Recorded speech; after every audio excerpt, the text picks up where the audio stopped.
warahmatullahi wabarakatuh. Bersama dengan saya Rizka, di sini saya akan menjelaskan sebuah pembahasan mengenai algoritma untuk masalah bisnis. Di dalam materi ini, saya akan membahas beberapa pokok bahasan. Untuk yang pertama, yaitu saya akan membahas mengenai struktur program. Untuk pembahasan yang kedua, yaitu struktur chart. Yang ketiga, yaitu membuat laporan dengan backbreak. Dan yang keempat, yaitu contoh algoritma penyelesaian. Mari kita ulas dari yang pertama, yaitu struktur program. Struktur program secara umum yang dilakukan untuk memproses sebuah data yang dibaca dari file yang dapat digambarkan sebagai berikut, seperti subproses underscore record, proses underscore inisialisasi, terus baca record pertama, do will not eof,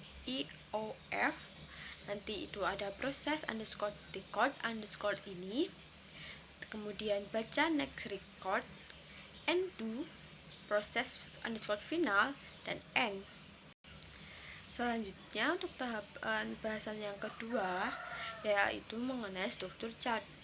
Dalam algoritma yang digambarkan tadi, terdapat beberapa unsur chart, yaitu 3 modul di atas dapat berisikan statement yang dibutuhkan oleh sebuah program untuk memproses data yang dibaca dari file.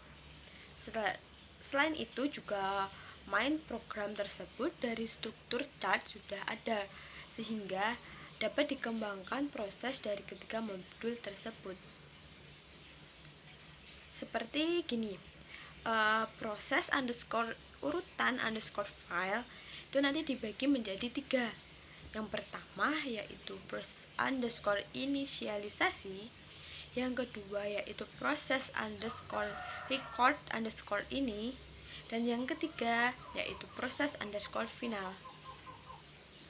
Dan kita lanjut untuk pembahasan yang ketiga, yaitu membuat laporan dengan backbreak. Untuk yang pertama, suatu laporan itu membutuhkan 1.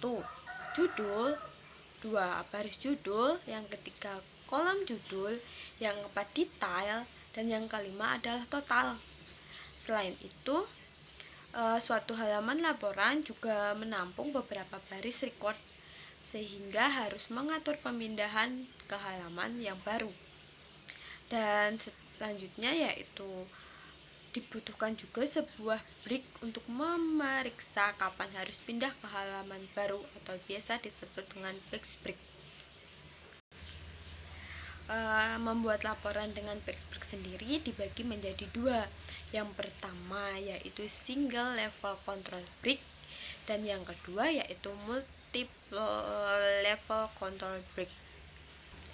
Single level break sendiri yaitu pemberhentian dalam logika program atau berhenti atau mengulang untuk mencetak judul baru berdasarkan sebuah variabel.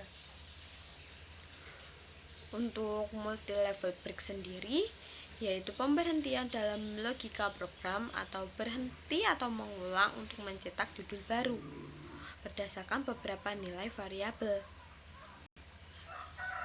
Contohnya itu seperti total penjualan per sales dan total penjualan per departemen. Jadi di sini yang membedakan antara single level break dengan multiple level break yaitu kalau yang single itu dari satu atau sebuah nilai variabel, sedangkan yang multiple adalah dari beberapa nilai variabel. Sekian materi dari saya. Di sini saya akan mengulang atau merangkum secara ringkas apa yang kita tadi bahas. Kita di sini itu membahas mengenai sebuah algoritma untuk masalah bisnis. Untuk pembahasannya ringkasannya pertama itu pembahasannya mengenai struktur program. Apakah kalian ingat penjelasan dari saya tadi? Kalau kalian kurang paham, saya akan memperjelasnya. struktur program yaitu secara umum yang dilakukan untuk memproses data yang dibaca dari file. Selanjutnya mengenai struktur chart. Struktur chart sendiri yaitu algoritma yang digambarkan pada struktur chart sebagai berikut. Ada 3 modul yang tadi udah dibahas berdasarkan statement yang dibutuhkan untuk memproses data yang dibaca dari file. Main program dari struktur chart sendiri dapat dikembangkan melalui 3 proses tersebut. Di dalam proses struktur chart juga proses underscore urutan underscore file dibagi menjadi 3. Untuk yang pertama yaitu proses underscore inisialisasi, yang kedua proses underscore record underscore ini, yang ketiga yaitu proses underscore final. Selanjutnya membuat laporan dengan PageBreak, yaitu pertama kita harus tahu struktur dari laporan itu membutuhkan apa saja, seperti judul, baris judul, kolom judul, detail, dan total. Selain itu, suatu halaman laporan hanya menampung beberapa baris record, sehingga harus mengatur perpindahan ke halaman baru. Selain itu juga membutuhkan sebuah control break untuk memeriksa kapan harus pindah ke halaman baru. Di sini, apakah kalian sudah paham mengenai hal tersebut? Untuk yang pembahasan atau ringkasan yang terakhir adalah mengenai single level control dan multi level control. Untuk yang membedakan antara kedua itu adalah untuk single level break, yaitu berhenti atau mengulang untuk mencetak judul baru berdasarkan nilai sebuah variabel. Variabelnya nilainya hanya 1. Sedangkan multi level break yaitu berhenti atau mengulang untuk mencetak judul baru berdasarkan beberapa nilai variabel. Sekian presentasi materi ini. Bila ada salah kata saya mohon maaf. Wassalamualaikum warahmatullahi wabarakatuh.